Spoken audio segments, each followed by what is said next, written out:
चलिए दोस्तों, आज हम प्रकाशिक यंत्र का दूसरा पार्ट लेके आए हैं। इससे पहले हमने आपको प्रकाशिक यंत्र में एक बात बताया है क्या कि जो हमारा अल्फा कोण होता है वह किसी भी वस्तु को देखने और न देखने के लिए क्या होता है, जिम्मेदार होता है। यानी इसमें हम आपको ये बताए हैं कि अगर कोई वस्तु है यच ऊंचाई की और यह आपसे यक्स दूरी पे है, कितना दूरी पे, यक्स दूरी पे है, और यहाँ पे आपका क्या है, आँख है। मान लेते हैं यहाँ पे आपका आँख है और यहाँ से आप इस वस्तु को देख रहे हैं, तो ये जो यच ऊंचाई की कोण है इसके बॉटम और इसके टॉप पॉइंट से जो भी कोण बनेगा आपके रेटिना पे वो अल्फा कोण होगा। और इसमें ये बताए हैं क्या, ये जो अल्फा कोण होता है यह आपका बराबर होता है अल्फा बराबर यच बटा यक्स से। कैसे, ये सब बातें पिछली वाली वीडियो में हो चुकी है। वहां से हमने tan अल्फा लिया था क्योंकि जो हमारा अल्फा है वह बेहद छोटा है, तो tan अल्फा की जगह केवल और केवल हम क्या लिख सकते हैं, अल्फा लिख सकते हैं। यहाँ पे हम लिखे थे क्या, tan अल्फा बराबर यच बटा यक्स, और बोले थे अगर ये अल्फा का मान क्या हो जाए, बहुत छोटा हो जाए, अगर अल्फा आपका बहुत छोटा है तो उस समय हम जहाँ पे tan अल्फा है वहाँ पे केवल अल्फा लिख सकते हैं, साइन अल्फा की जगह पे हम अल्फा लिख सकते हैं, और कास अल्फा की जगह पे हम क्या लिख सकते हैं, 1 लिख सकते हैं। चलिए, यहाँ तक हम आपको बताए थे क्या कि जो ये अल्फा कोण बनेगा आपकी रेटिना पे, मान लेते हैं रेटिना बना है, बस समझाने के लिए थोड़ा सा इधर बनाए हैं, ये आपकी आंख है, और अगर ये अल्फा कोण रेटिना पे बनेगा तो यहाँ से जो कोण है वो देखेंगे तो लंब और आधार मिल रहा है, तो इस कंडीशन में लेंगे क्या, tan अल्फा बराबर यच बटा यक्स, ये हो जाएगा हमारा tan अल्फा। और अगर ये अल्फा का मान बेहद छोटा है तो tan अल्फा की जगह पे हम केवल अल्फा लिख सकते हैं, तो यहाँ पे लिखेंगे क्या, अल्फा बराबर यच बटा यक्स। यानी जो दर्शन कोण है अल्फा का मान दो बातों पे निर्भर कर रहा है क्या, वस्तु की साइज पे, उसकी ऊंचाई पे और वस्तु की दूरी पे। अगर हम इस वस्तु की साइज क्या कर दें, कम कर दें, यानी यहां से देखेंगे जो अल्फा है, अल्फा दो बातों से बदलेगा क्या, अगर इस वस्तु की ऊंचाई छोटा कर दे, कम कर दें, तो अल्फा कोण का मान क्या हो जाएगा, कम हो जाएगा और वस्तु हमें स्पष्ट नहीं दिखेगी। यानी यच आपका क्या हो, लेस देन हो, तो इस समय हम क्या बनाएंगे, सूक्ष्मदर्शी बनाते हैं, सूक्ष्मदर्शी बनाएंगे। यानी ये जो वस्तु है इसकी साइज बेहद छोटी हो जाएगी, तो वस्तु को देखने के लिए हम सूक्ष्मदर्शी बनाएंगे। और उसके बाद अगर यही बात की जाए यक्स की, यक्स मतलब जो आपसे दूरी है, अगर ये दूरी बहुत ज्यादा कर देंगे तब भी क्या होगा, अल्फा का मान क्या हो जाएगा, कम हो जाएगा। यानी यक्स ग्रेटर देन बहुत ज्यादा हो जाए तो तब आप क्या बनाएंगे, उस समय आप दूरदर्शी का प्रयोग करेंगे। ये सब बातें पिछली वाले वीडियो में हो चुकी है। आज हम पढ़ेंगे क्या, सूक्ष्मदर्शी क्या होता है, उसके बाद फिर पढ़ेंगे हम दूरदर्शी क्या होता है। सूक्ष्मदर्शी पढ़ेंगे और इसकी क्या पढ़ेंगे, आवर्धन क्षमता। तो सबसे पहले हम पढ़ लेते हैं आवर्धन क्षमता क्या होता है। यहां पे हम लिखे हैं प्रकाशिक लेंस की आवर्धन क्षमता। प्रकाशिक लेंस की आवर्धन क्षमता को यम से लिखते हैं। ये जो आवर्धन क्षमता होता है यह एक अनुपात है किसका, जब हम यंत्र लगा के किसी भी वस्तु को देखेंगे तो उस समय जो हमारे आंख पे कोण बनेगा बीटा बटे केवल आंख से देखने पर हमारे आंख पे जो कोण बनता है अल्फा। अच्छा, ये क्या है, ये दर्शन कोण है, और ये क्या है, यंत्र से लगाने पर जो आपके रेटिना पे बनेगा। कहने का मतलब क्या है, थोड़ा सा समझ लीजिए। अगर ये वस्तु यच ऊंचाई की है तो इस समय इसको आप स्पष्ट देखना चाहते हैं, दिख नहीं रही है, लेकिन आप इसको स्पष्ट देखना चाहते हैं। मान लेते हैं यहाँ पे आपकी क्या है, आंख है, और इसको आप देखना चाहते हैं, तो इस समय बिना यंत्र के देखने पे ये आपके आंख पे एक कोण बना रहा है क्या, अल्फा। लेकिन अगर आपके आंख और इस वस्तु के बीच में कोई एक यंत्र लगा देंगे, यंत्र का मतलब यहाँ पे लेंस लगा देंगे, तो क्या होगा, यही कोण बड़ा बन जाएगा इतना, और आपको क्या हो जाएगा, ये वस्तु स्पष्ट दिखेगी। तब ये जो कोण होगा इसे हम कहेंगे बीटा। यानी कहने का मतलब क्या है कि जो आपका रेखीय आवर्धन क्षमता होता है वह क्या होता है कि यंत्र से देखने पर जो आपके आंख के रेटिना पर बनेगा कोण बीटा बटे केवल आंख से देखने पर आपके रेटिना पे जो कोण बनेगा अल्फा, का अनुपात होता है, तो वही लिखे हैं यहाँ पे यम बराबर बीटा बटे अल्फा। अल्फा चौथी बात पे ये लिखा गया है कि इसका मात्रक कुछ भी नहीं होता, क्योंकि यह एक अनुपात है। किसका अनुपात है? एक ही भौतिक राशि का है। और उसके बाद क्या है, ये पांचवी बात में लिखे हैं, किसी प्रकाशिक यंत्र की आवर्धन क्षमता जितना अधिक होगी वह हमारे आंख पर उतना अधिक कोण बनाएगा। अगर इस यंत्र की क्षमता बहुत ज्यादा है तो क्या करेगा, वो यंत्र हमारे आंख पर क्या करेगा, बड़ा दर्शन कोण क्या करेगा, बड़ा बनाएगा। यानी जो हम देख रहे हैं, देखने के लिए जो हमारे आंख पर कोण बनेगा वो बड़ा बनेगा। अब इसके बाद शुरुआत करते हैं हम सूक्ष्मदर्शी की। सूक्ष्मदर्शी क्या होता है, इसको अब हम अच्छे से पढ़ेंगे।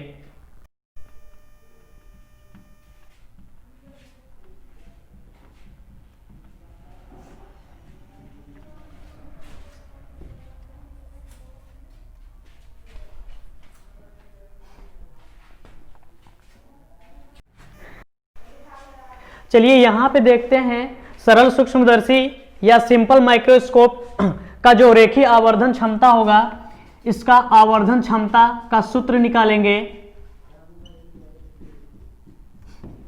यहां पे हम दो कंडीशन लिए हैं। पहली कंडीशन ये है कि हम इस वस्तु को बिना यंत्र की सहायता से देख रहे हैं। जब इस वस्तु को हम बिना यंत्र की सहायता से देखेंगे, मान लेते हैं ये डी दूरी पे है। डी का मतलब ये है, ये आपकी आंख है। इस वस्तु को स्पष्ट देखने के लिए आपको 25 सेंटीमीटर की दूरी चाहिए ही चाहिए। तो उस समय जो भी कोण बनेगा, बिना यंत्र के द्वारा जो भी कोण बनेगा, उसे हम दर्शन कोण कहते हैं और इसको हम अल्फा से लिखते हैं। एक बात और बताए हैं, अगर ये अल्फा का मान या थीटा का मान बेहद छोटा हो तो जहां पे हमारा tan अल्फा आता है वहां पे केवल और केवल हम अल्फा लिख सकते हैं। अभी हम tan अल्फा ले रहे हैं, क्यों? क्योंकि यहां पे हमको आधार और लंबाई मिल रहा है। तो यहां से लेंगे हम tan अल्फा। tan अल्फा बराबर क्या होगा, h बटा d हो जाएगा। ये मान लेते हैं समीकरण 1 हो गया। और ये दूसरा कंडीशन है। दूसरा कंडीशन कब है, जब वस्तु को यंत्र की सहायता से देखा जाए।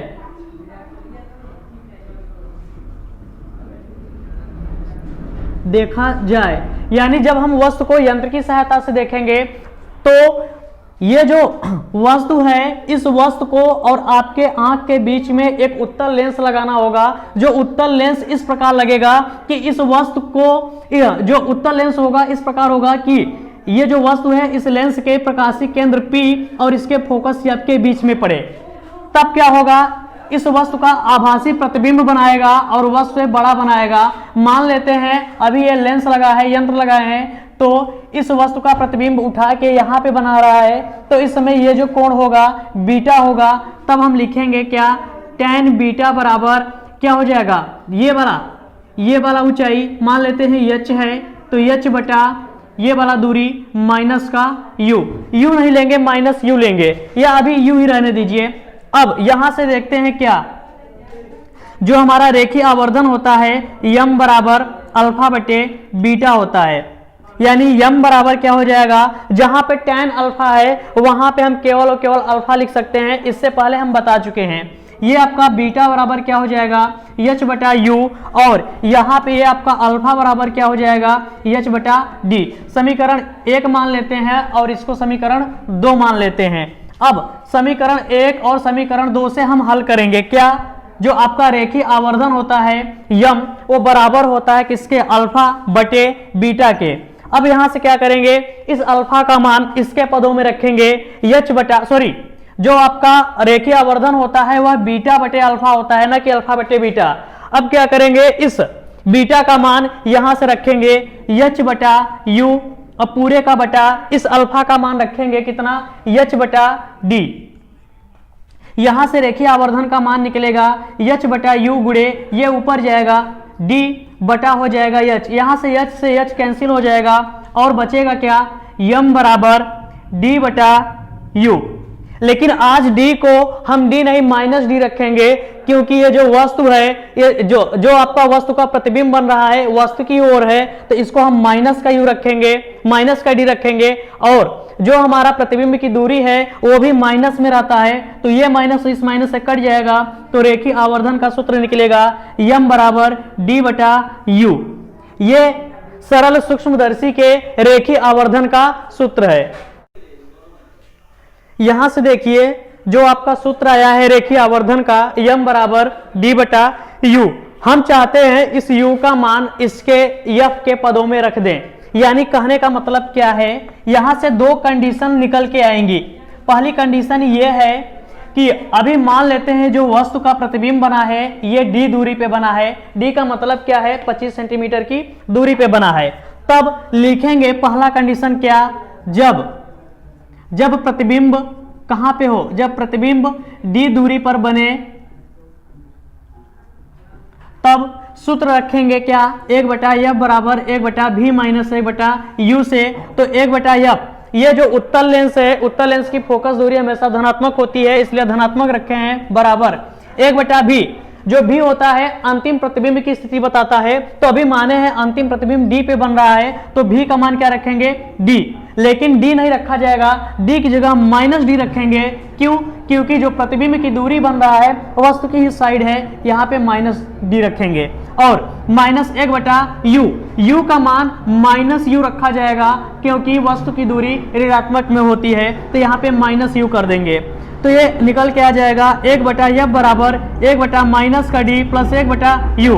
इसके बाद हल करेंगे तो क्या होगा, 1/f बराबर 1/f, इसको हम इधर ले आ रहे हैं और इसको एक साइड कर रहे हैं, इसको इधर लाएंगे तो 1/f प्लस 1/d बराबर 1/u हो जाएगा। यानी 1/u बराबर क्या हो जाएगा हमारा 1/d प्लस 1/f।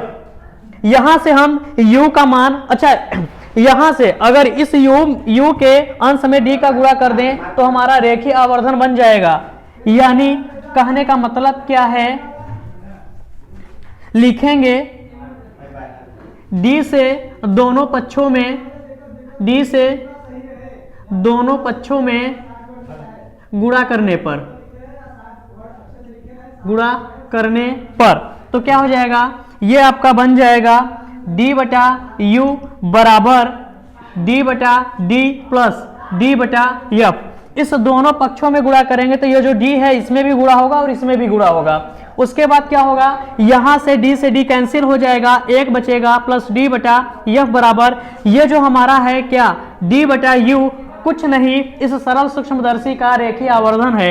यानी जहां पे d/u है वहां पे हम यम लिख सकते हैं। तो इस तरीके से एक आपका सूत्र निकल के आ गया रेखीय आवर्धन का, रेखीय सरल सूक्ष्मदर्शी की रेखीय आवर्धन क्षमता का सूत्र निकल के आ गया। कब, जब अंतिम प्रतिबिंब d दूरी पे बने तब, जब d दूरी पे बनेगा तो 1 प्लस d/f होगा।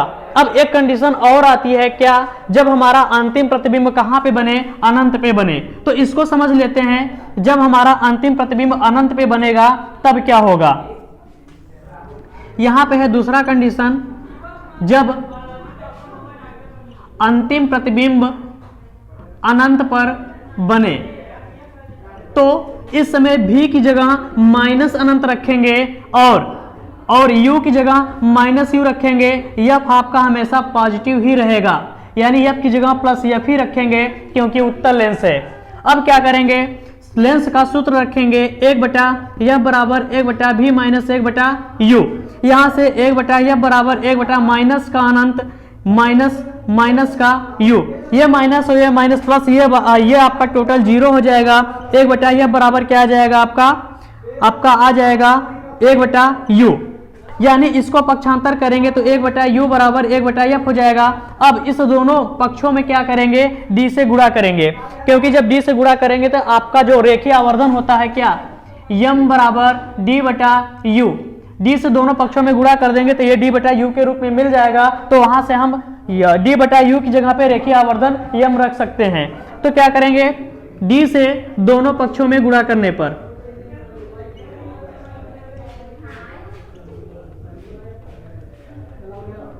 d से दोनों पक्षों में गुणा करने पर क्या हो जाएगा, यहां से डी बटा यू बराबर डी बटा एफ हो जाएगा। इस पूरे की जगह पे हम यम रख सकते हैं, यम बराबर डी बटा एफ। यानी दो सूत्र मिल चुके हैं आपको सरल सूक्ष्मदर्शी का रेखीय आवर्धन क्षमता का। एक है कब, जब अंतिम प्रतिबिंब डी पे बने तब, और दूसरा है कब, जब अंतिम प्रतिबिंब अनंत पे बने तब। अगर अंतिम प्रतिबिंब हमारा डी दूरी पे बन रहा है तो जो सूत्र होगा यम बराबर 1 प्लस डी बटा एफ होगा, और जब अंतिम प्रतिबिंब हमारा अनंत पे बनेगा तो जो सूत्र होगा यम बराबर डी बटा एफ होगा। यहां से देखेंगे क्या, जो सरल सूक्ष्मदर्शी है दो कंडीशन आई है। पहली कंडीशन ये है कि जब अंतिम प्रतिबिंब हमारा डी पर हो तब उस समय जो रेखीय आवर्धन क्षमता निकलेगा यम, वह बराबर होगा 1 प्लस डी बाई एफ। यानी इस समय जो रेखीय आवर्धन होगा उसके न्यूनतम दूरी और उस लेंस के फोकस दूरी के अनुपात में एक जुड़ा हुआ होगा। इस समय आवर्धन क्षमता ज्यादा है क्योंकि एक इसमें जुड़ा हुआ है, और अगर इस समय आवर्धन क्षमता ज्यादा है तो हमारे मांसपेशियों पर क्या होगा, तनाव बढ़ेगा। यानी उस वस्तु को देखेंगे तो हमें तनाव महसूस होगा। दूसरी कंडीशन ये है कि जब अंतिम प्रतिबिंब हमारा अनंत पर हो तब जो रेखीय आवर्धन होता है वह यम बराबर डी बटा एफ होता है। इस समय आवर्धन क्षमता का मान जो होता है वह न्यूनतम होता है, क्योंकि इस समय इस डी बटा एफ में 1 नहीं जुड़ा हुआ है।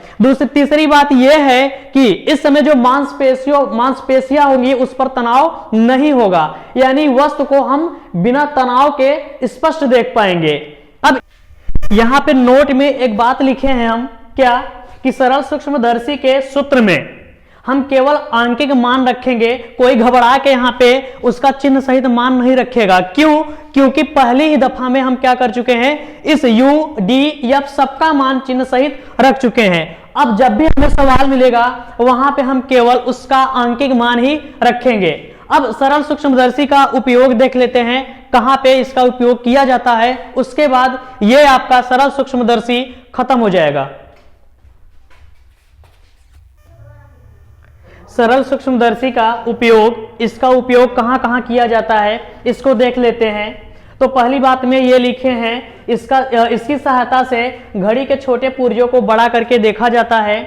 दूसरी बात यह है कि इसकी सहायता से हम छोटे अक्षरों को बड़ा करके देखते हैं। तीसरी बात यह है कि इसकी सहायता से हाथ की हल्की रेखाओं को बड़ा करके देखा जाता है। जो ज्योतिषी वगैरह होते हैं वो क्या किए रहते हैं, यही लेंस लिए रहते हैं और उसी लेंस की सहायता से क्या करते हैं, हाथ की हल्की रेखाओं को बड़ा करके देखते हैं।